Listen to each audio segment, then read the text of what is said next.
Olá pessoal, tudo bem? Estamos de volta com mais um Nerdverso. E nesse episódio a gente vai sair um pouquinho do tradicional aí, né? De falar só sobre Marvel, que é o que a gente ama, que a gente adora. Mas a gente vai falar sobre a trilogia Rua do Medo, baseado num livro e que a Netflix trouxe bem recentemente, tá bombando, todo mundo não para de falar nessa trilogia aí.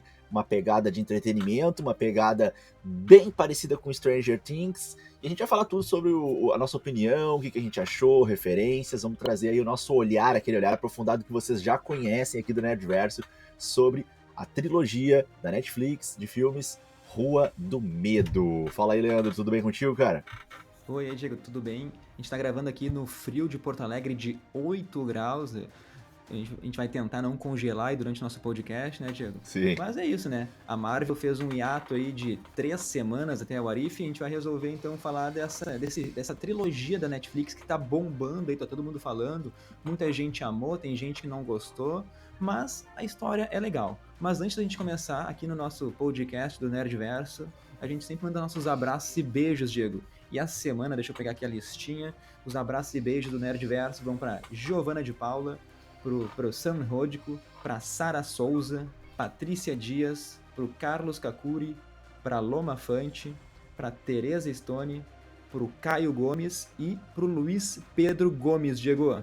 Boa, grande abraço para essa galera que tá acompanhando aí o Nerdverso, seja pelo Insta, seja pelo YouTube, que a gente chegou no YouTube também agora, seja no podcast no Spotify. Um grande abraço a todos que nos ouvem. Abraço também para os nossos parceiros também que fazem um trabalho parecido com o nosso aí, fomentando a cultura nerd, a cultura geek. Abraço para a galera do Lançamentos do Dia, abraço para a galera do Legião da Marvel, abraço também pro Clube Cineville. Clube Cineville que convidou a gente aí para uma conversa no sábado, para quem está assistindo o podcast recém-lançado, né, o podcast que provavelmente deve entrar para vocês aí no dia 22, na quinta-feira, mas quarta-feira, né? Não, quinta, quinta-feira. Quinta-feira, dia 22 de julho. Mas se vocês estão assistindo assim logo que esse podcast foi lançado, então no sábado, dia 24 de julho, às 19 horas no Instagram, né, tanto pelo @nerdversocast quanto pelo @clube_cineville, o Clube Underline Cineville convida a gente para uma conversa mais uma vez sobre essa loucura que foi a série Loki, e o Nerdverso vai estar presente, então representando aí, né, aceitando esse convite. Agradecemos o convite, mais uma vez estaremos falando no Insta, numa live aí sobre o assunto. Então um abraço pro Clube Underline Cineville. Mas acho que é E isso, já que tu Leandro. falou, e já Opa. que tu falou do YouTube, quem estiver nos vendo no YouTube, não se esquece de se inscrever, de curtir, de compartilhar com os amigos. Quem está nos ouvindo pelo podcast, vai lá no nosso perfil, na nossa bio ali tem um linkzinho que vai direcionar vocês direto para nosso canal ali no YouTube. Tá? Daí vocês vão poder ver esses rostinhos aqui falando, comentando tudo sobre essa semana que é Rua do Medo. Quem Então vamos tá, falar quem sobre tá me vendo aí, tá vendo aqui o Jason e o Mike o Myers Mike aqui junto Myers. comigo aqui, né? Que eu trouxe aqui pra É, participar do podcast dessa vez, eu do diria vídeo. que tá assustador te olhar aí, Diego. Eu olho pra ti e tomo um susto toda hora. Mas vamos lá. Vamos falar então dessa trilogia Rua do Medo. São os novos filmes de terror aí da Netflix, né? Que não é bem aquele terror, né, Diego? Não vai te deixar com medo aí de ir na cozinha de noite, no escuro.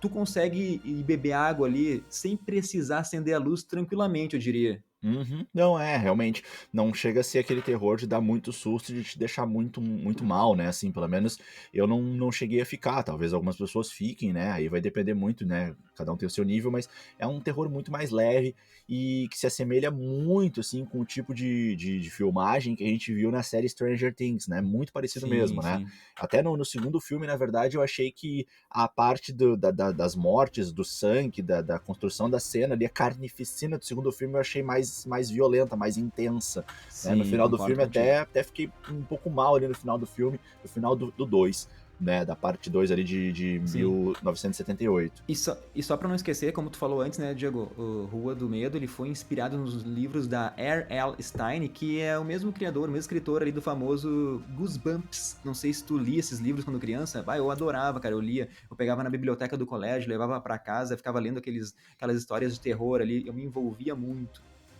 Massa, massa, legal. Eu não cheguei a ler, não acabou não entrando na minha lista de leituras da minha adolescência ou infância, mas com certeza conheço, ouvi muito falar, e legal essa conexão, né? E também sempre é legal a gente saber que um filme ele veio de um livro, né? Isso dá uma profundidade melhor pro Sim. filme, assim, né? Dá São uma vários coisa. contos, se eu não me engano. É. Massa. Até a gente fez uma brincadeira quando a gente tava se reunindo pra fazer o podcast, que eu brinquei com o Leandro, eu falei assim, né? Apesar de que em nenhum momento eu entendi o porquê da palavra rua, né? Por que que tem a Ah, Rua do sim. Medo, que em nenhum momento teve uma rua, assim, importante no filme. Não li os livros pra saber, daqui a pouco nos livros faça É, mais sentido isso, né? Mas eu também não. no filme não, a gente tem as vilas, né? Aliás, vamos começar falando disso, né? A gente tem as duas vilas, né? No filme eles não classificam muito isso, né? Que seja uma vila, parece uma cidade, eles chamam de town. Town seria uma pequena cidade, né? Que é Isso. Shadyside, onde estão mais ou menos ali os nossos protagonistas, e Sunnyvale, né? Que seriam duas grandes Sim. rivais. E fazendo uma pesquisa rápida no Google, a gente percebe que esses dois locais eles existem na realidade, Ó, tá? Eles são duas chamadas vilas, né? Seria vilarejo, seria uma pequena cidade mesmo. Elas ficam no estado de Ohio, na costa leste dos Estados Unidos, tá? East Coast, como eles gostam de chamar nos Estados Unidos. Não chega a ser bem ali no sim. litoral, mas é pouquinho atrás ali do litoral, no estado de Ohio, no condado de Belmont. Tá?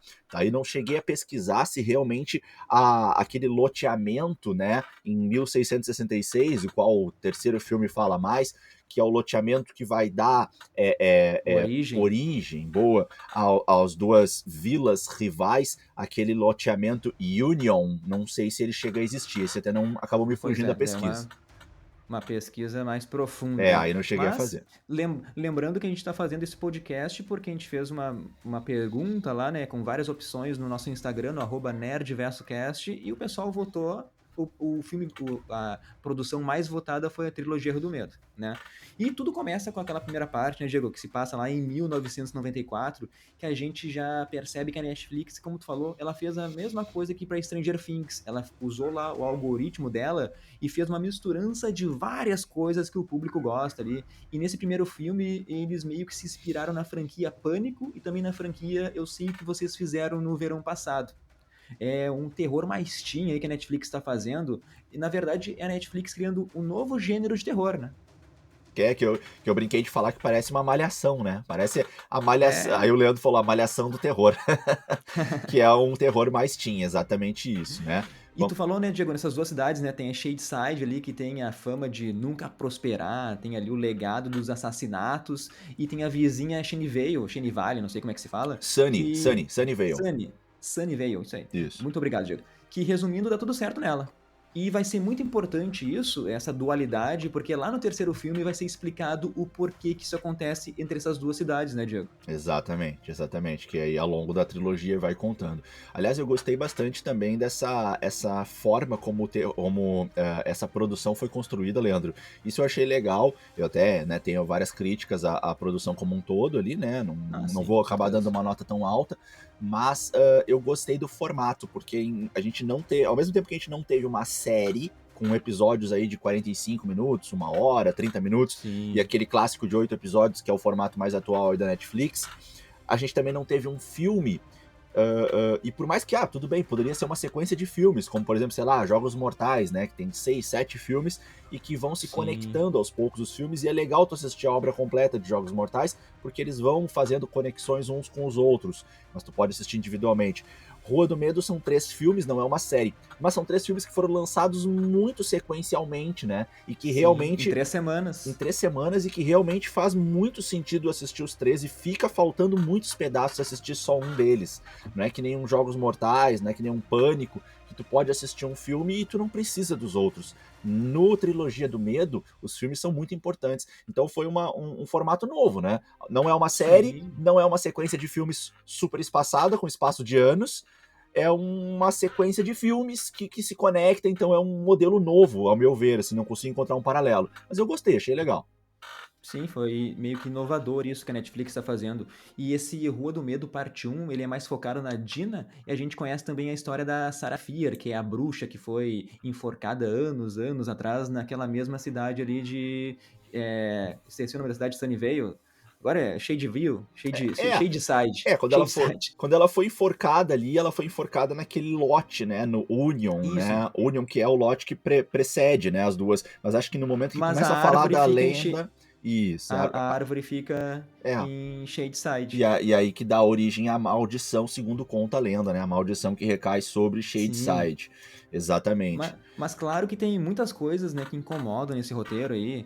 E no geralzão, assim, eu gostei. Mas vamos falar o que a gente não gostou, que é, por exemplo, não tem adulto na cidade. Os adolescentes, eles fogem, eles invadem o hospital, eles roubam a ambulância, eles vão com a ambulância até a delegacia. Na delegacia, eles pegam a arma do policial. Tipo assim, Uhum, esses caras estão... Aqueles adolescentes, tem uma criança ali de 12, 13, 14 anos, sei lá, uhum. eles não voltam pra casa, cadê os pais? Os pais não se preocupam com essas crianças porque eles dão uma banda assim geral na noite, né, Diego? Sim, os adultos vão aparecer mais mesmo no terceiro filme, né? Fora isso, Pois não é. tem quase adulto. Aliás, né, eles invadem a escola de noite ali, eles criam aquele plano mirabolante pra matar os assassinos, e no meio disso tudo, mais uma crítica. Rola muito beijo, é um tesão que eles estão acumulado ali. Eu não sei tu, né, se tu soubesse que viria um assassino te matar, Diego, tu ia conseguir ter um tempinho pra um romance ali? Não, claro que não. Outra coisa que me incomoda bastante, Leandro, assim, eu vejo que é uma cultura dos filmes, e talvez tenha sido uma cultura nos Estados Unidos alguns anos atrás, que é aquele super bullying nas escolas, né? Nossa, filme Ah, sim. norte-americano sempre tem bullying na escola, né? Isso é uma coisa muito comum, e parece que o tempo passa, mas eles continuam sempre trazendo isso nos filmes dele. Tudo bem, esse é um filme antigo, então talvez faça sentido. Só que, assim, tem um momento que eu acho que isso passa muito do limite, Leandro, que é assim, aconteceram mortes trágicas nas escolas, né, cara? Então imagina Sim. assim, imagina nosso mundo aqui, cara, se alguém morre numa escola, cara, nossa, é uma semana de luta, é aquele climão super pesado na escola, ninguém faz brincadeira com o assunto, ninguém faz Ah, com zoeira, certeza. faz algazarra, ninguém fica de gritaria, de bagunça. E lá eles ficavam o tempo todo debochando das mortes e fazendo uma zoeira incrível e né? É. Então, assim, esse deboche, assim, exageradíssimo e muito recente, pós uma super tragédia acontecendo na escola, com mortes de alunos, isso pra mim é muito fora da casa, assim, passa um pouco dos limites, né? Por mais que a gente saiba que antigamente se tinha bastante bullying, seria uma frieza, um desrespeito muito grande, né? Eu acho que aí passou um pouco, Sim. assim. E a primeira menina lá que morre, né? Tu falou que a gente conversou antes, né? É de Stranger Things, né, Diego? Exatamente. O nome da atriz é Maya Hawke e ela faz até o mesmo papel em Stranger Things na temporada 3, né? Ela trabalha no É, shopping, na mesma época, mais ou menos. Ela trabalha, no caso de Stranger Things, ela trabalha numa lanchonete, né? No caso, no de filme. sorvete. Isso, no filme ali ela trabalha, não sei se é bom, é uma loja ali, não sei se vende CD, vende CD que não tinha na época, mas enfim, é muito parecido o papel, né? Assim, parece que ela tá Sim. reprisando o mesmo papel. Tanto é que eu olhei e pensei, ué, mas nossa, isso aqui tá muito Stranger Things, né? Assim, parece que a fotografia tá parecida, o ambiente, assim, de tempo, né? A época tá parecida, o cenário, de novo, é O o shopping. shopping na cidade pequena, o shopping na cidade do interior, né? O único shopping da cidade. Então foi muito, muito similar mesmo a Stranger Things. E Aliás, tem também no segundo filme outra personagem de Stranger Things. e isso, Então, a isso gente que eu tá ia até falar. brincando, né, Diego? Parece que a Netflix resolveu ali pegar o pessoal que tem contrato. Chega aí, todo mundo, vamos fazer aqui um filme, vamos aproveitar vocês aqui que estão sem nada pra fazer. Tem um filme pra vocês participarem. Tem o nosso Exatamente. shopping, pega o nosso shopping aqui, pega o nosso cenário, e é isso. Exatamente, exatamente. Bom, o filme vai desenrolando e a gente tem o personagem Josh, né? Que é o personagem aquele pra galerinha mais nova se identificar, né? O menino mais novo, mas que né, assume um papel importantíssimo na história, porque é aquele nerd que acaba salvando todo mundo, né? E no início ele é muito zoado, né? Ninguém dá crédito pra ele, mas depois ele começa a ter as ideias que vão salvando o Ele que pessoal. tá por dentro do assunto também da maldição da Sarah Fier. Ele que Exato, é um estudioso do assunto, né? É isso. bem coisa de nerdzão, né? É. Vai lá saber sobre tudo. Exato. Eu quero só Pois reforçar né? uma coisa aqui, né, Leandro? Que para quem tá ouvindo esse podcast, a gente não vai apenas dar opinião sobre a série, tá? A gente vai falar sobre todos os filmes, detalhe por Ah, detalhe. Então, a partir de agora é spoiler atrás de spoiler. Se você ainda não assistiu os filmes e quer assistir antes de receber algum spoiler, bom, eu sugiro que dê um pause aqui no nosso podcast, assiste os filmes, depois volta a ouvir, né? Mas a gente vai, a partir de agora, então, falar sobre o que aconteceu nos filmes. Portanto, preparem-se para spoilers. E aí nós temos o Josh jogando, Leandro, um jogo, e aí eu pausei na hora ali, porque sabe que eu sou viciado em videogame, principalmente jogos com antigos, certeza. né? Eu gosto muito de jogos antigos, eu até não sou muito da geração ali pós PlayStation 3, PlayStation 4, a partir daí eu até não joguei tanto. mas para videogames assim como Nintendo, Super Nintendo e até PlayStation 1, Mega Drive, foram videogames que fizeram parte da minha infância e eu me aprofundava muito neles, assim, quando eu era pequeno. Gostava de ler muita revistinha, gostava de descobrir códigos, segredos, gostava de explorar franquias e tentar zerar vários jogos de várias franquias. E aí, quando eu vi aquele jogo um pouco mais, né, antigo, eu fui em busca, então, de que jogo é aquele. Direto eu já desconfiei que era um Castlevania, tá? Que é uma série, né, uma franquia com muitos jogos. Castlevania que tem aí uma pegada meio vampiresca, mas também, assim, no sentido geral aí de sobrenatural e de terror.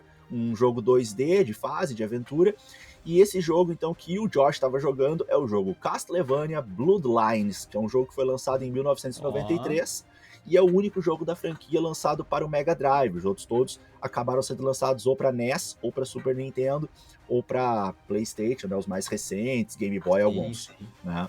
Bom, então faz todo sentido, né? Porque o filme se passa em 94, pelo menos isso aí eles não erraram na data. Não, exatamente. Eu vou trazer mais algumas referências que vão estar de acordo com a data. Nisso a gente tem que elogiar que eles tiveram um cuidado legal. Tanto a escolha das músicas que vão entrar para os filmes. Aliás, né, a trilha sonora é muito boa, né? A trilha sonora A trilha sonora é realmente, isso a gente muito pode boa. elogiar, né? Tava muito boa Muito mesmo. boa, assim, ó. É, mas tanto a trilha sonora e as músicas escolhidas foram músicas lançadas na época dos filmes, né? Então, no filme de 1994, as músicas que estavam tocando, a maioria delas tinham sido lançadas ali por 93, 94, 92, ou seja, elas estavam na moda naquela época, né, do Sim. lançamento, quanto algumas outras referências, como o tipo de TV que aparecia, como o jogo de videogame que apareceu ali, enfim, a gente vai trazer mais algumas referências aqui.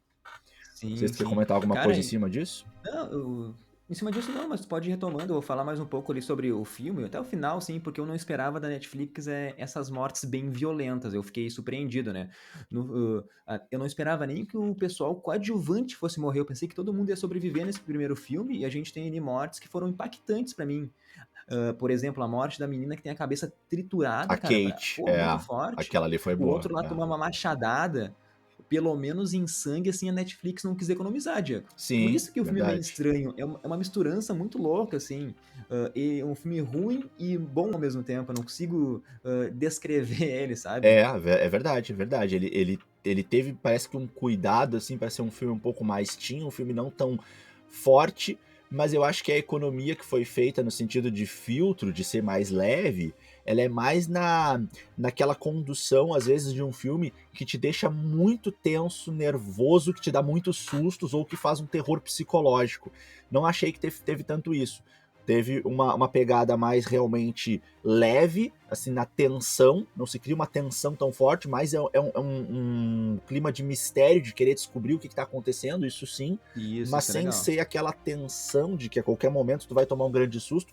Eu não tomei grandes sustos, acho que eu não tomei nenhum susto em nenhum Não, momento, né? Não tem sustos, não é filme de susto, não foi essa pegada. Ou se tentaram fazer, não conseguiram. Mas as mortes, realmente, tiveram bastante sangue, assim, não teve aquela filtrada que às vezes a Disney tá tendo, por exemplo, com seus filmes e séries, né? Não teve sim, isso, né? sim, E, inclusive a morte da Kate foi uma morte bem ao estilo Jogos Mortais, né? Uma morte mais criativa e sim. violenta, né? Ali, né? Eu até achei que ela ia escapar, eu pensei, nossa, será que vai acontecer isso mesmo? E aí uma coisa que eu quero te comentar, Leandro, é que máquina era aquela e o que ela tava fazendo numa lojinha de conveniências, aquela máquina, Leandro? Pois é, não sei se é uma máquina ali pra triturar queijo, presunto, sei lá. Ela parecia ser uma Não, máquina de triturar de carne, né? Mas por que ela estaria naquela é, parte ali que é a parte, digamos, de prateleiras de compra e venda, né? Não, uma coisa é quando eles entraram para uma outra seção lá, a seção das carnes. Aí tudo bem, aí é a parte lá que é onde ficam as máquinas para isso mesmo. Mas ali parecia ser a parte das prateleiras ali de compra e venda, né? De produtos assim pra gente pegar na pois mão. é. Outra coisa também que para mim não fez nenhum sentido é aquele aquário com, sei lá, um siri, um caranguejo dentro, né? No meio ali da loja de conveniências. Ali eu não É entendi o uma que aquilo loja, tava fazendo é ali, uma né? loja muito louca. É uma É, loja muito louca, tem de tudo. Tu quer, aqui, ó, tá passando fome, vai lá de noite, tu encontra tudo, né? qualquer Essa coisa. loja ganhou da Roxcart, né? Tem mais coisas Ah, ainda, né? sim. E é menor, hein? E é menor, muito louco isso. E desse primeiro filme aí, tem mais alguma coisa pra acrescentar, Diego? Tem algumas referências que eu peguei desse Ah, filme aí. manda tudo de Posso referência aí. mandar? Então, assim, ó. Vai, pode falar. Primeiro, né? Quando a Dina tá entrando no ônibus e vai ir pra um encontro, acho que em Sunnyvale, né? Junto com o pessoal de Shadyside. ao entrar no ônibus tá tocando uma música que eu ouvia quando eu era mais novo, gostava bastante, da banda Cypress Hill, que é um conjunto que faz uma mistura de rap, de hip hop com rock, mas é muito mais a pegada do hip hop, Sim, né? sim. Eles são de origem mexicana, a música que tá tocando é Insane in the Brain, né? E essa música foi lançada em 1994. Então ela tá tocando para todo mundo ouvir ali, a galera tá dançando, entrando no ônibus dançando, a galera tá ouvindo, faz sentido então com o ano. Mas aí ao sentar a Dina, né, nossa personagem principal, ou uma das principais, ela coloca os fones para ouvir uma música com outra pegada completamente diferente. Então ela sai do animadão ali do Cypress Hill Insane in the Brain pra Radiohead Creep. Creep é uma música muito deprê. Ela é tão deprê, mas tão deprê, ela tem uma parte da música que o cara chega a falar, e para mim isso até é uma pegada meio assim, talvez agressiva, um pouco de desrespeitosa, mas ela fala I'm a creep, I'm a weirdo, e aí tem um momento que ele fala uma palavra em português para dizer fraco, mas eu não me lembro agora esse momento, eu não vou acabar conseguindo agora trazer para vocês. Mas enfim, a música Creep do Radiohead, uma música muito famosa da banda, foi também lançada em 1994. Sim, e nesses primeiros 10 minutos aí eles botam umas 3 músicas que eu já fiquei, assim, curtindo o filme, sabe? Foi uma sequência de músicas que eles lançaram que eu já curti a trilha sonora, então já me apegou, já queria ver até o final o filme. Então esse Exatamente. começo aí eu consegui. Mas vamos falar aqui, atuação ruim, né? Pô, a Dina é uma péssima atriz Ah, muito fraco, né? Sempre a mesma cara, né, cara? Realmente. A Dina, muito ruim, assim. e, né, O na verdade Josh, os mais ou atores menos, ali, ali. O Josh, mais ou menos. Até tá ok. Um pouquinho fraco, mas era um menino, enfim. Né? Mas, enfim, os meninos do Stranger Things são muito melhores, por exemplo, né? Tem a mesma idade. ah, sim. Pra mim, a melhor foi a Sam, a amiga dela, nesse primeiro filme. Assim, a melhor atuação. Uhum. Não que seja brilhante, mas que acaba conseguindo, assim, fazer diferentes expressões faciais e que condizem mais com o momento. A Dina tinha momentos em que a expressão facial dela não estava muito condizente com o momento, e isso te desconecta um pouco da atmosfera do filme, né? Tu tá ali Sim, sim, vivendo aquela tensão e aquele momento, mas de repente a expressão facial dela não tá assim em harmonia com aquele momento, isso te desconecta. Então, realmente com certeza. críticas a isso, sim, né? Então, pra mim, a parte um é o pior dos filmes. É o pior dos 3 filmes, esse parte 1, 1994, Diego. Sim, sim, sim. E aí, só uma coisa que eu gostei pra caramba aí, Leandro, foi a brincadeira do Josh com o código, né? O código que ele fica fazendo. Ele Ah, faz primeiro. sim. Só que, assim, uma coisa que pra mim não faz sentido, Leandro, é o seguinte: no final do filme, quando ele explica o código, beleza, né? Eu até consegui já mais ou menos me ligar que era isso no primeiro filme, né? Porque eu fui pesquisando ali quando eu vi. E lá no terceiro filme ele avisa. Quando ele dá aquela explicação no terceiro filme do porquê que ele usa o Konami Code, né, o código famoso, né, para cima, para baixo, esquerda, direita, BA, start. Esse código ficou muito famoso. Eu fiz uma pesquisa sobre ele. A primeira vez que ele foi usado foi em 1985, quando o criador do jogo Gradius, ele tentava testar o jogo e o jogo ficou tão difícil, mas tão difícil que ele criou o código porque ele mesmo não conseguia testar o jogo. Só que aí ele acabou se sentindo um pouco culpado pela criação de um jogo tão difícil e resolveu deixar o código ali. Depois esse código acabou sendo copiado pela Konami em alguns outros jogos e até mesmo outras produtoras fora a Konami também copiaram. E esse código acabou aí se popularizando como Konami Code. Eu vou trazer aqui alguns jogos em que esse código foi aplicado, tá? Mas a primeira vez, Ó, então, assim, oficialmente foi em 1986. Então, em 85, o criador do jogo estava testando e criou o código. Em 86 o jogo foi lançado e ele manteve o código no jogo. Gradius é o primeiro jogo, então, tá? Que habilitava aí o código habilitava os power-ups, todos os poderes da navezinha lá, que dava os tiros no espaço e matava ali o que viesse pela frente.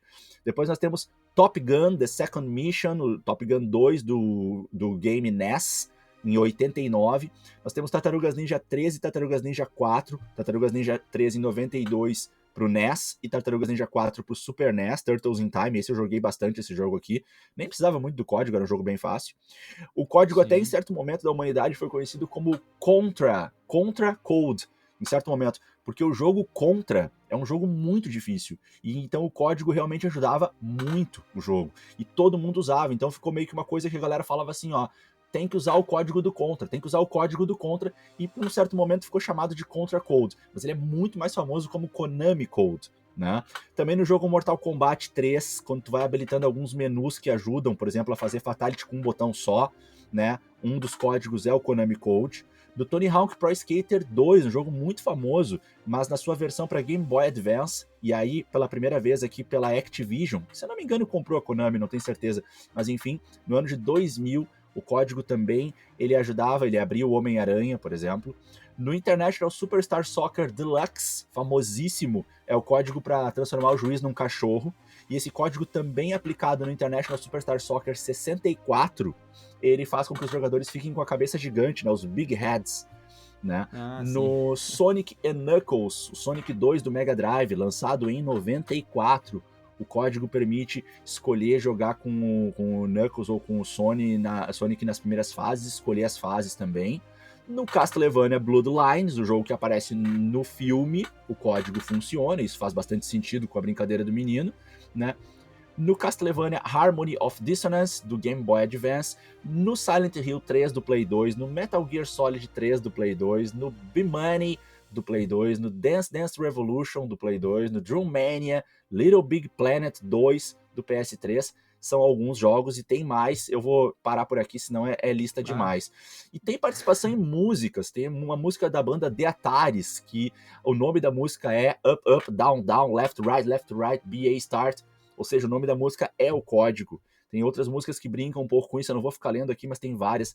Tem sites que tu pode digitar o código no site e abre ou uma parte avançada do site ou um easter egg, né?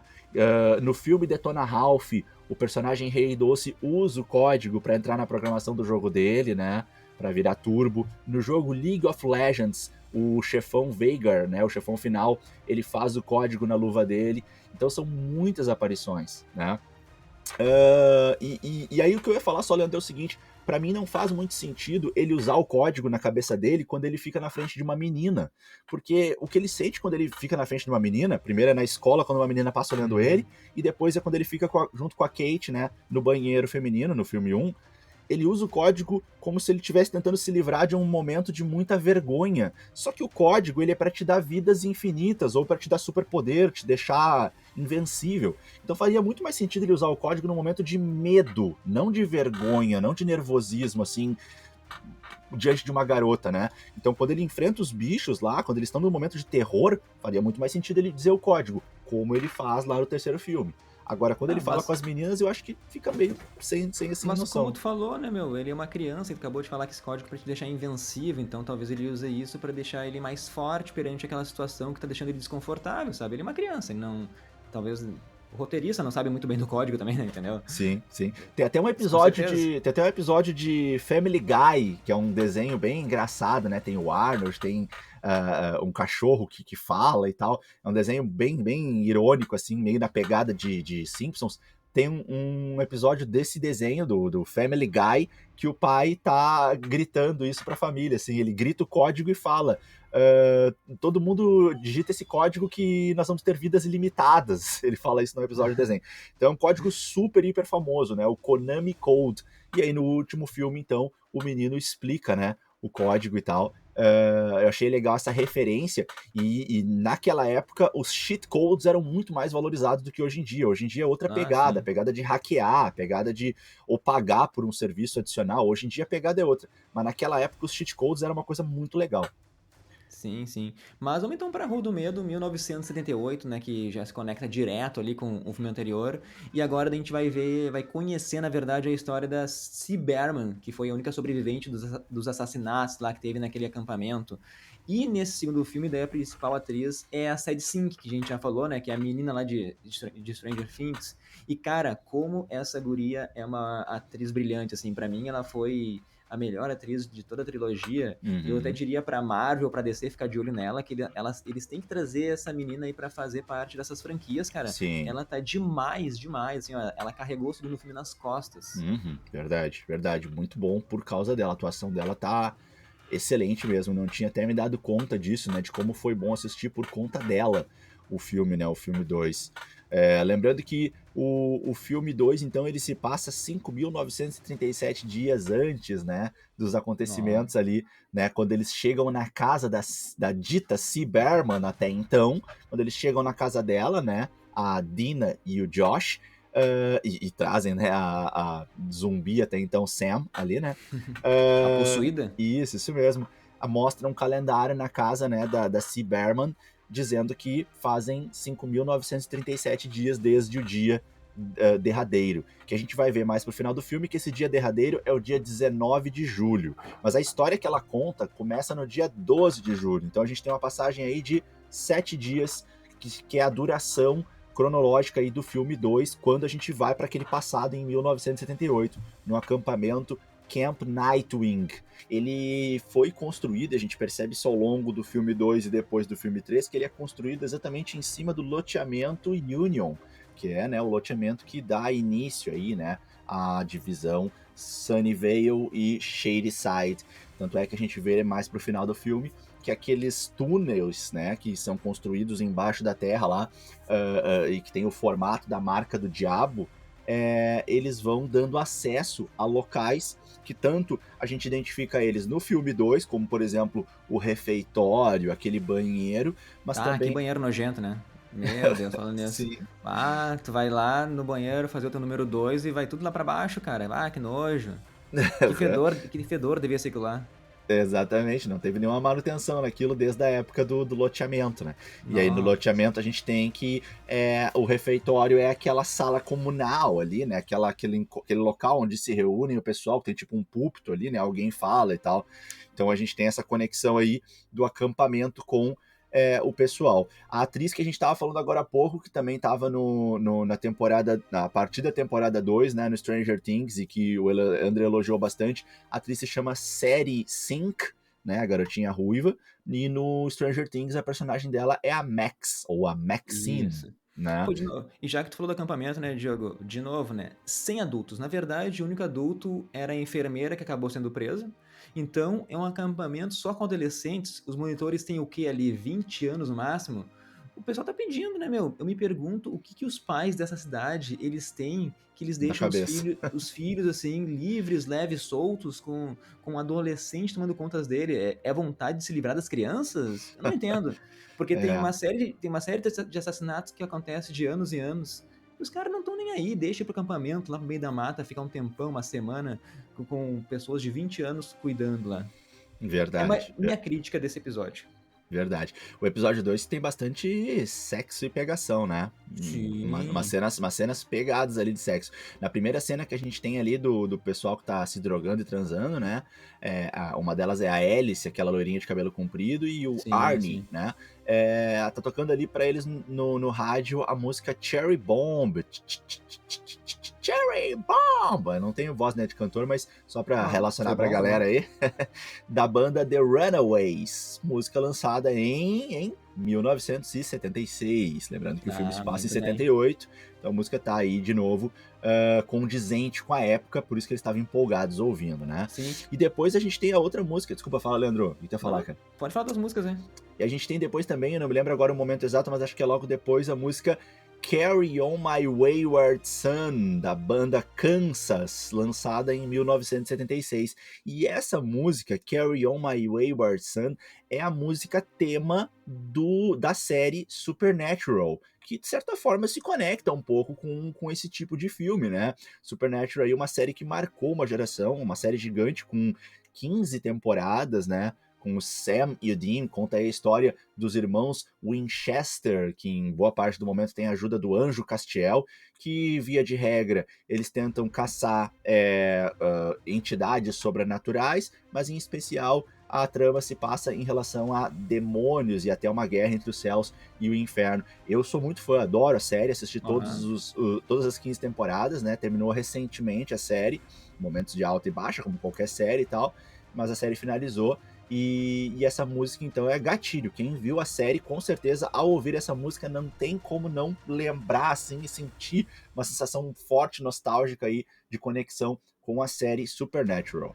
Na verdade, já que tu tá falando disso aí, né? Essa é a parte 2 aí da franquia Rua do Medo. Esses filmes já se inspiram mais em Sexta-feira 13, Halloween, que tem um assassino ali perseguindo suas vítimas. E eu já achei essa segunda parte com mais terror. Eu achei ele mais violento que o primeiro filme também. Porque, se tu for ver, tem machadada na cabeça, no peito, pessoa sendo decapitada. É muito sangue, ó. A Netflix não economizou no sangue, Diego. Né? Sim. E uma coisa, Diego, antes que eu me esqueça, que eu não esperava, é que eles fossem matar crianças, tá? A gente não vê a morte das crianças, mas a gente saber que elas foram mortas, ali já, pra mim, foi meio pesado, sabe? Sim, Eu, não- verdade, verdade. eu não esperava isso da Netflix, assim. Verdade. Nesse filme a gente não tem mortes tão criativas. Praticamente o assassino, acho que o tempo todo é o cara da machadinha lá, né? O Tommy, né? O namorado dito, o namorado perfeito. A gente tem poucas cenas dele, até ele começar a ficar transtornado, é muito rápido, né? Essa mudança de personalidade dele. Mas as primeiras cenas mostram realmente, assim, alguém que parece bem doce, bem querido, né? E isso no meio de um monte de adolescentes que são do bullying, né? A galera é muito da zoeira. Bom, que dirá aquela Sheila, né? Que chegou a queimar o braço da Zig. E aí, então, o cara é meio fora da curva, assim, um cara super queridão, um anjinho lá dentro e tal, o Tommy. Ele, com a machadinha, vai ser o principal, praticamente, assassino do filme, né? Então, praticamente todas as mortes, elas não são tão criativas. São com machadadas, diferente do primeiro e do terceiro filme, em que as mortes acontecem de maneira mais diferente, assim. Mas é de uma brutalidade, né? Aquelas machadadas, assim, Sim, muito, assim, intenso, né? Macabro. E até mostra, assim, bastante, assim, com a maquiagem, vamos dar uma elogiada aí na maquiagem, né? Ou talvez em efeitos especiais, mas a forma como ficam deformados, né, os personagens após as machadadas é muito forte, né? Muito, eu gostei, sim. achei bom, assim, achei que tá uma parte elogiável, assim, né? Aquelas machadadas na cabeça, assim, que no rosto, né, na cara que o Arnie leva logo depois que o Tommy se transforma, né? A primeira vítima do Tommy, logo que eles entram lá no início da catacumba da casa lá né, do que eles supostamente acham que é a Sarah Fear, né? E Sim, a gente sim. tem também ali o Nick Good, né? Que a gente tá vendo então ele ali mais jovem, a gente já tinha visto ele no 1994, né, como policial de Shadyside ali, na verdade, policial ali de Sunnyvale, mas que atende ali nas duas regiões.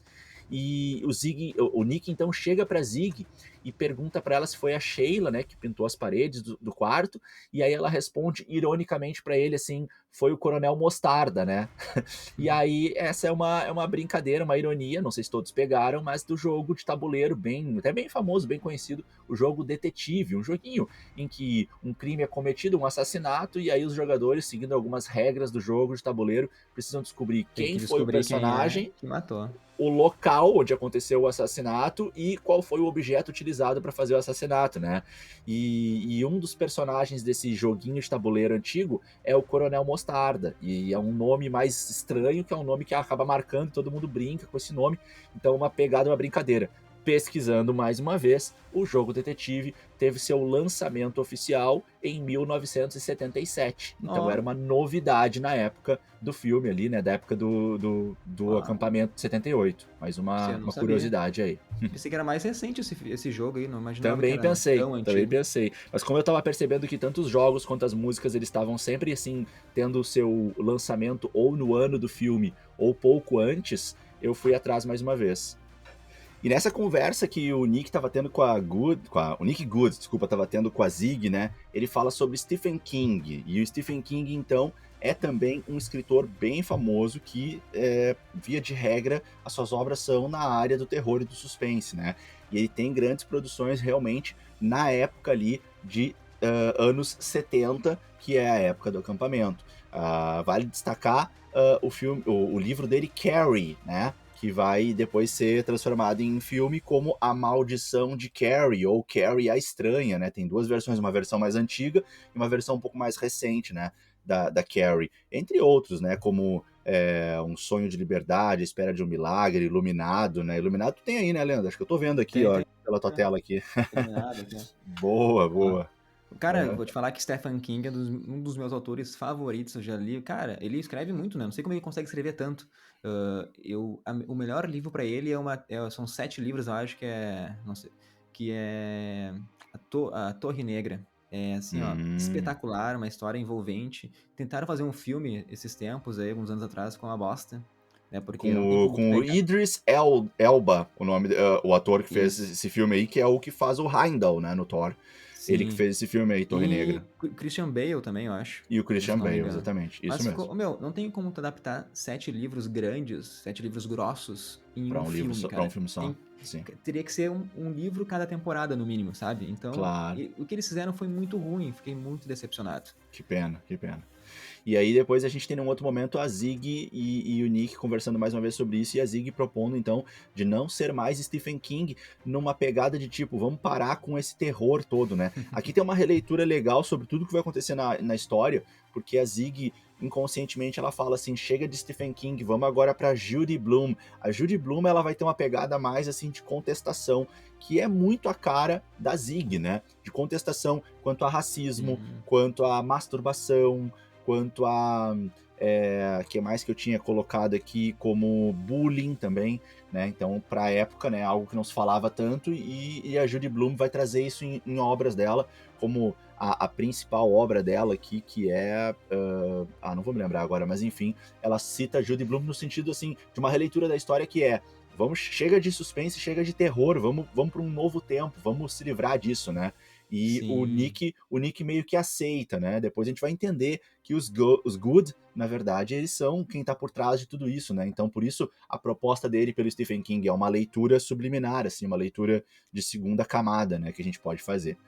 A gente tem depois o Sim. casal transando de novo, Leandro, mais um casal transando, Ó, né? No caso, pessoal. aí é o monitor aquele que incentiva a Sunnyvale, uma hora que ele sobe em cima de uma mesa lá no refeitório, e vem a menina e fala que acha que ele é sexy, que acha que ele é gatinho, né? Sim, sim. Aquela menina que é de Shadyside. E nesse momento tá tocando a música Slow Ride, né? Da música Foghat.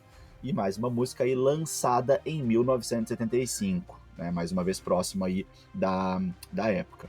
Mas é isso, assim, e aí depois a minha crítica, aquela, né, Leandro, que é, encontrarem a mão da né, Sarah Fier dentro do shopping ali, pra mim, também foi demais, né, cara? Aquela ali Ah, foi fogo.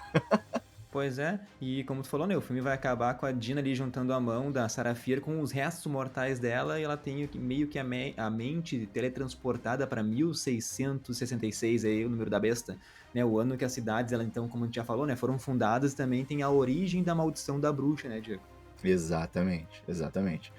E aí chegamos então no filme 3, né, Leandro? No filme 3, então, a gente Sim, tem aquela brincadeira que eu não até achava que pudesse ter alguma questão de descendência, porque são exatamente os mesmos atores, né, fazendo todos os personagens, mas são outros personagens e não tem necessariamente muito a ver com descendência, não. Acho não, que foi mais uma economização, uma é, economia de atores, né, e fizeram um atrizes. contrato ali, ó, vamos fazer um contrato, tu vai voltar pro terceiro filme, então a gente economiza aqui, a gente bota uns rostinhos conhecidos, o pessoal já se apegou a alguns personagens.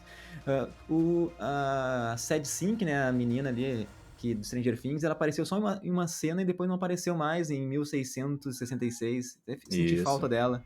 Mas, ô isso. meu, eu vou te dizer que pelos 2 primeiros filmes, eu, pelo menos, eu fui induzido que a Sarah Fier, ela era tipo um espírito vingativo, né? Que ela que transformava os cidadãos ali de Shadyside em assassinos brutais. E ao Uhum. contrário de tudo, nesse terceiro filme aí, a gente descobre que, na verdade, a Sarah Fier é o quê? É uma vítima disso tudo, né, meu? E então, Sim, esse plot twist que eu tomei, eu não esperava, e eu fico feliz, assim, quando eu sou pego de surpresa, Diego. Não sei se tu sim, sim. esperava isso. Não, eu não esperava tanto que a Sarah Fier fosse uma vilã, porque acho que eu fui bem treinado fui acostumado pelos episódios clássicos do Supernatural, em que geralmente ou até mesmo alguns filmes, em que geralmente aquilo que se parecia desde o início como sendo um vilão, era na verdade um espírito precisando de algum tipo de ajuda, né? E que se ela Sim. estava precisando de ajuda, alguém fez isso com ela. Aliás, se ela era uma bruxa que foi queimada, né? Essa é uma visão muito assim, simplista de que a bruxa é a vilã, mas espera aí, quem queimou a bruxa geralmente é tão vilão ou mais, né? Tão mais assim perigoso. Então quem é capaz de queimar uma pessoa, né? Realmente para mim esse é o Sim, principal vilão e eu acreditava que esse filme tava nessa pegada, no que o filme tá trazendo aí pra gente de uma maneira muito natural o lesbianismo, o filme tá trazendo uma pegada, o filme tá inserido num momento da sociedade em que a gente discute muito mais abertamente esses temas. Eu não pensava que o filme pudesse colocar a bruxa como realmente a vilã. E eu tava pensando muito assim dessa questão dela ter sido queimada e a mão dela cortada. Eu tava vendo que o sofrimento dela tava muito grande. Agora, eu não sei dizer em que momento que aconteceu isso, Leandro, eu realmente não consigo dizer, mas em algum momento do primeiro filme eu vi, não sei se foi na minha cabeça, se foi aí uma visão que a Sarah Fier me trouxe pra minha cabeça, mas eu vi em algum lugar escrito a maldição dos Good. E quando eu vi a maldição dos Good, eu já fiquei com isso na cabeça, fiquei pensando assim, poxa, realmente esse policial aí, cara, tá muito estranho, tá passando batido, não tá participando ativamente, não é vítima, não é tão coadjuvante, e apareceu esse negócio aí, o cara voltou a aparecer, eu acho que esses Good aí é que são realmente quem fez mal, quem fez alguma... Eu vou te dizer que assim, eu tava pensando isso, pra mim eu tava pensando que os Good eram quem tinha feito, em algum momento, alguma coisa e incriminou a Sarah Fier, então isso não me surpreendeu, até claro que os detalhes foram vindo depois com mais clareza, mas eu já tava já com isso na cabeça, que a Sarah Fier em algum momento seria entendida. Até numa pegada meio chamado, né, Leandro? Assim, tipo, né, no chamado, o que a gente tem? Eu faz tempo que eu vi o filme, não me lembro com muita clareza, mas no chamado, o que a gente tem? A gente tem que a protagonista, ela vai sendo levada a entender a história da Samara, no sentido meio de que de ajudar o espírito da Samara, né? Então a Samara vai conduzindo ela no sentido de ajudar, e a gente vai pensando que a Samara é um espírito maligno, e na verdade a Samara tá pedindo ajuda, né? Então Mas pra mim, mesmo assim, a Samara mata as pessoas, né? Então, é, eu acreditava que a Sarah Fier que matava as pessoas, mas não era a Sarah Fier que trazia aqueles espíritos assassinos, entendeu? Então, por isso eu fui pego muito surpresa, eu pensei... Não, nesse ponto eu também. Nesse ponto eu caí também. Eu também pensava que era a Sarah Fier que tava matando as pessoas por um ódio do que fizeram Sim, com ela, e aí que alguém ia ter que ajudar ela de alguma maneira. Eu também tava pensando nisso. Nesse ponto eu tô contigo nisso, sim. E sim. aí a gente tem E então o início do filme, né, que mostra ali aquela viúva, né, que tá naquele local meio isolado ali na floresta e que tem o livro ali das maldições, né? sim, E quando e aí nós temos primeiro não é mais a Dina, né? Aí no caso já é a Sarah Fier, né? Na história do sim. 1666. Ela dá uma lida em algumas partes do livro e ela começa a citar alguns nomes, né? Depois esses nomes são novamente citados mais pra frente, quando a gente vê ali a história verdadeira sendo contada e a gente percebe que na verdade era lá o Solomon Good, que era quem estava fazendo, quem tinha feito a maldição. Então vários Sim. nomes são citados como se fossem nomes invocados, né? E todos esses nomes vão ter referências em culturas pagãs ou em culturas orientais islâmicas, né, do Oriente Médio, como babilônios, como hebraicos, enfim. Por exemplo, a gente tem Abaddon. Abaddon na Bíblia é uma referência a Deus da destruição ou também quem guarda um abismo sem fim, né? Nós temos Azazel. Azazel é o nome atribuído a um anjo que seria encarregado da tarefa de levantar as faltas humanas e enumerar perante o tribunal divino. Aliás, Abaddon, Azazel também estão presentes no Supernatural. São um pouquinho diferente a forma como eles são envolvidos lá, né? Abaddon, ela é um demônio muito poderoso. Azazel é um dos príncipes do inferno. É muito difícil matar, né? Azazel e mais os outros príncipes. E legal a gente comentar também, Leandro, ver se sabia dessa. Azazel também tá na Marvel. Azazel é Ah, o sim. pai do Noturno, né? E ele aparece pela primeira vez na HQ X-Men The Uncanny, número 428, quando aparece pela primeira vez Azazel como supostamente o pai do Noturno dos X-Men. E eu Olha só acho que que loucura. todos esses nomes também estão no jogo Diablo também. São os chefes lá, se eu não me engano. Sim, é verdade. O Baal aparece lá, né? Citado no filme, e Baal é o primeiro chefe dos grandes chefes do Diablo, né? A gente tem Mephisto também no Diablo, mas Mephisto não Ó, o chegou a nome do aparecer nesse jogo, né? filme. Diablo. Né? Então, Diablo, coisa boa, não é? Não, exatamente. certeza não tinha Mephisto ali? Eu acho que tem Mephisto nesses nomes, Talvez, hein? talvez tenha. Eu que não peguei, de Eu repente. tô brincando, tô brincando. Só com a Tinha. brincadeira do nosso Mephisto de WandaVision mesmo. Ah, verdade, não peguei de primeira, é verdade. A gente tem o Moloch, né, que é de uma etnia Canaã, como sendo o nome de um demônio, né, cabalista. Nós temos o próprio Satanás citado ali, nós temos Rimon, que seria um deus venerado pelos assírios, né? Nós temos o Samael, que também seria um anjo caído, né, um anjo que se vira para o lado do Lúcifer. O próprio Lúcifer é citado, né, o portador da luz, o primeiro anjo caído, o primeiro anjo que se rebela, né? Nós temos a Górgona, que geralmente ela é retratada como uma estátua de um pássaro, né? Às vezes também chamado de gárgula. Nós temos o próprio Baal, que às vezes também pode ser uma junção de Baal como Beelzebu, dependendo da tradução, tá? Nós temos a Morning Star, ou Estrela da Manhã, e aí é legal a gente comentar que a Morning Star, a Estrela da Manhã, né, ela é para algumas culturas a Vênus, que é a primeira estrela mais forte que vai aparecer no lado leste, Leandro, que é exatamente Ó, onde estão situadas Sunnyvale e Shadyside. Olha que interessante, né? A estrela da manhã sim. aí, né? É a estrela Sirius que aparece no céu, né? Na verdade é a Vênus, né? Mas que aparece no céu antes do nascer do Sol, ali para o lado leste dos Estados Unidos. Aí tem a Arimã também, que também é da cultura um pouco mais nórdica, mas também é da simbologia dos demônios, né? Enfim, são alguns nomes que eu consegui pegar, acho que são todos os nomes que eu consegui pegar aí das referências desse ritual que os Good vão fazendo e que no terceiro filme a gente entende que são eles que estão por trás de tudo. E o começo dessa parte 3 que tu falou, né, ele é um pouco mais parado, e daí a gente vai para um terceiro estilo de terror, que vai lembrar muito mais o filme A Bruxa, né? Então, cada filme tá, tipo, representando um estilo de terror diferente. Eu achei legal isso aí que eles fizeram no filme. E aqui, né, Diego, a gente pode ver que nessa parte a Netflix ela faz tipo uma crítica de como a comunidade ela coloca como errado a pessoa que é diferente, né? Que no caso eles usaram as meninas serem um romance e eles relacionaram isso com um demônio. Então é muito fácil ali para os moradores eles culparem esse relacionamento das duas por tudo de ruim que tá acontecendo naquela cidade, né? Porque começa tudo a ficar podre, né, Diego? E se a gente for pensar, né, pior que muita gente ainda tem esse preconceito hoje em dia, né? A gente não vai partir para essa crítica social agora, mas é só nosso aviso aqui do Nerdverso. Não, e é importante a gente pincelar, assim, que isso está presente no filme. É uma leitura, assim, que a gente pode fazer.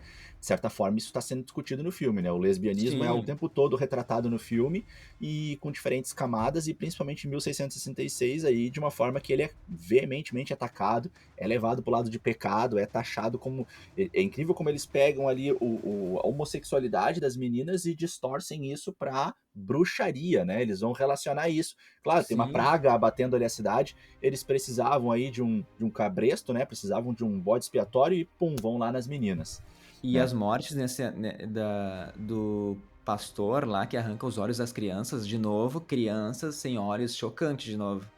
Verdade, verdade. E nesse aí a versão do Josh lá morre, né? Mas aí não é, né? O É. Josh, é só o ator. E a cena Não. da execução da Sarah Fier ali, cara, pra mim foi revoltante, porque é tipo de partir o coração.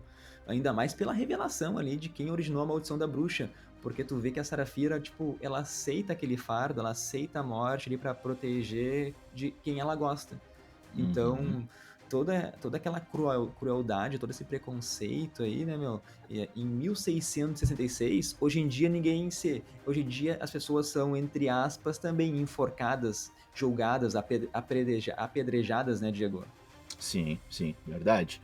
Perfeito.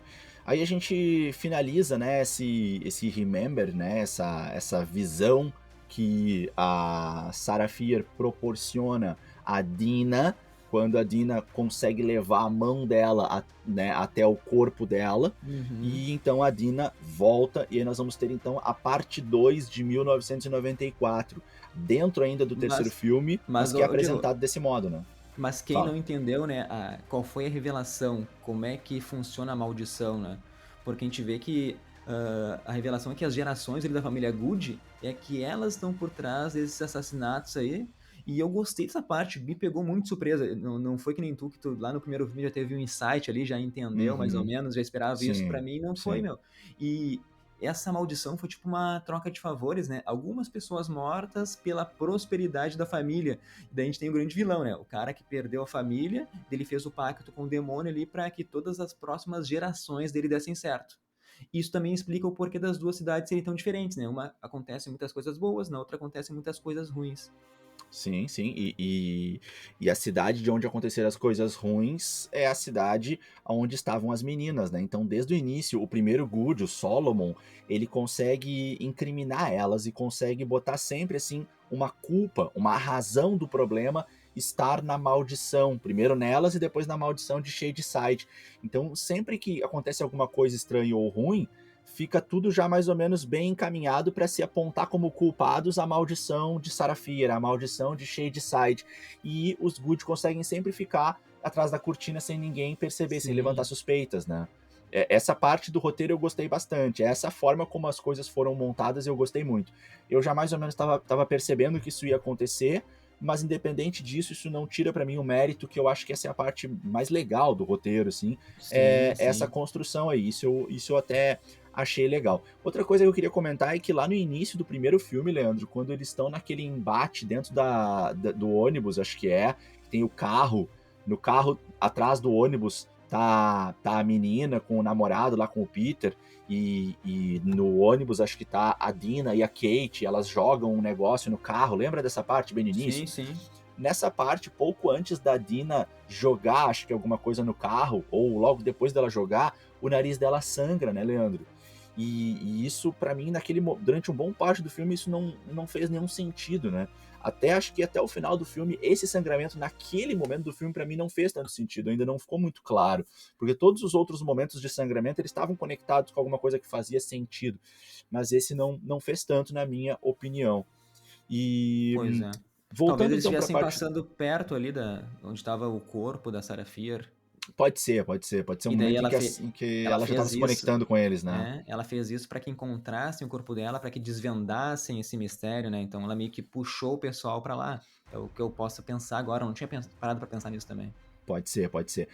Vamos pro shopping, então, onde eles Vamos. resgatam lá o amigo, né? O Esse cara é carinha lá, engraçado, o né? preso lá, né? Que é um cara que chegou meio do nada, assim, Sim. e entrou pro final do filme, acabou virando mais um protagonista ali do final ali e tal.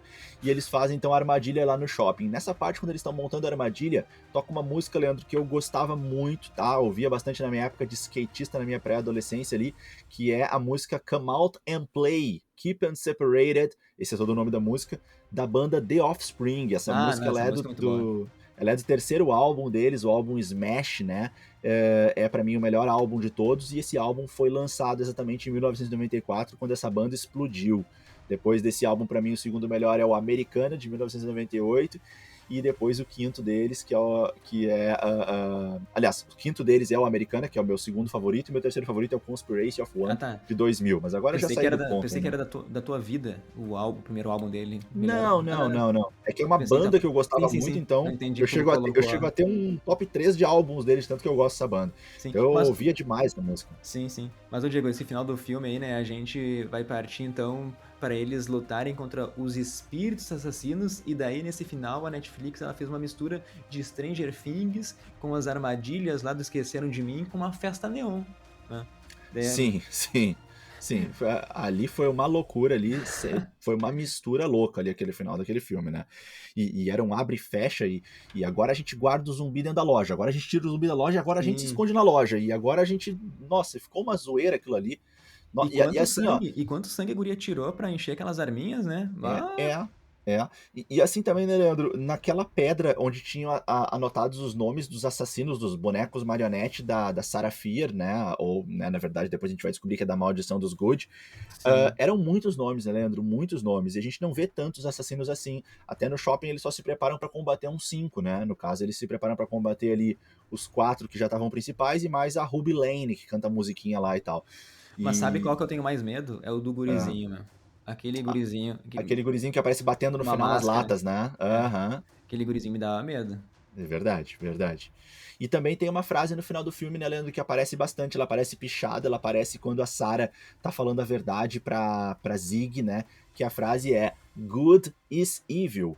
O Good, nesse Isso. caso, seria o sobrenome, né, da família, e evil seria no sentido, né, de que ele é o mal, eles é que estão por trás de tudo, né? Mas a frase é uma frase bem forte, assim, uma frase que tem toda uma releitura, né? Porque good, apesar de ser o sobrenome, se a gente tirar a letra E e pegar a pronúncia, good significa bom, né?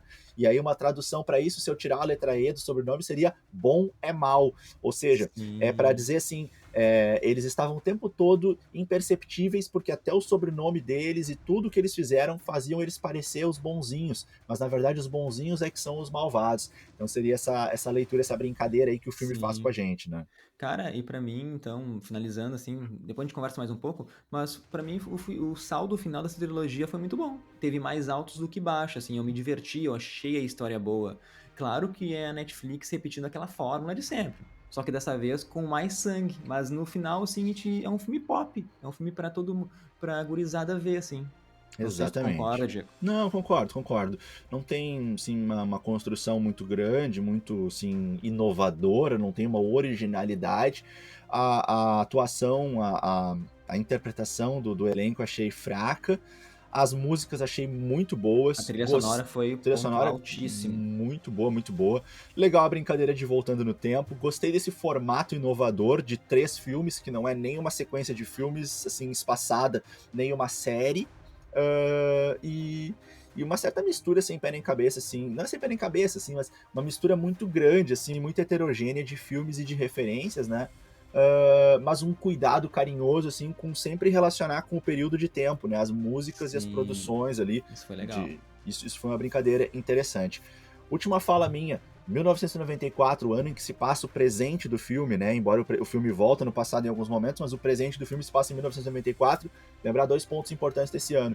Esse é o ano que a gente tem a morte do Ayrton Senna no Brasil e é o ano do Tetra, eternizado pelo Galvão Bueno, né? É Tetra! Todo mundo conhece o jargão, até mesmo essa gurizada que nem Sim. viu o Tetra, mas na escola sabe, conhece aí pelo meme do YouTube. Mas é isso, Leandro. Vamos então dar nossa nota para a trilogia, Diego.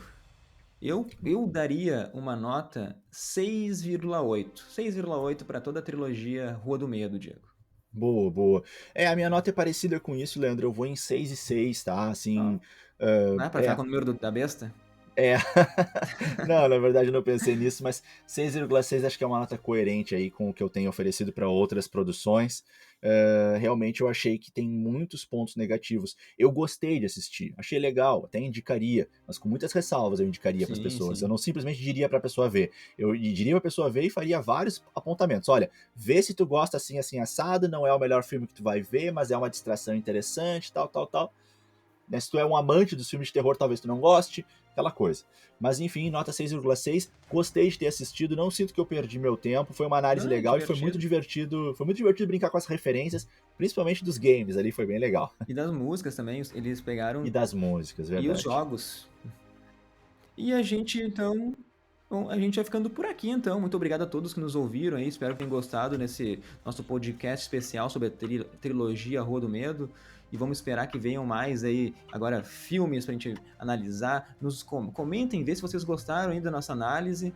E logo, logo tá chegando as séries da Marvel. Não deixem de nos seguir no Instagram, o @nerdversocast. E agora a gente tá no YouTube também. Então, procura o nosso canal lá, se inscreve, curte nossos vídeos aí.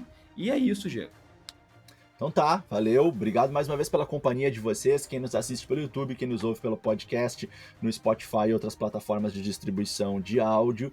E também quem nos segue, agradecemos quem nos segue, comenta, curte e interage com a gente lá no @nerdversocast no Instagram. Até a próxima, pessoal. Até mais. Tchau, Até, tchau. tchau, tchau.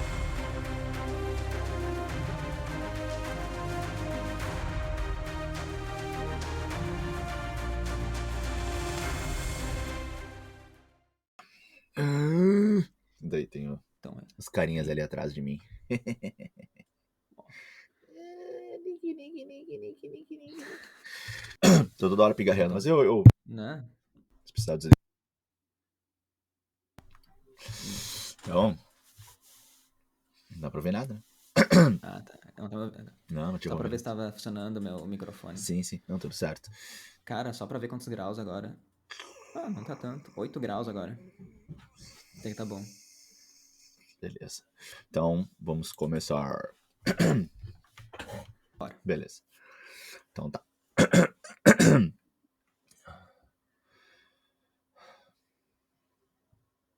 Ah, mas peraí, deixa eu pegar uma água. Senão vai ficar ruim. Peraí, rapidão.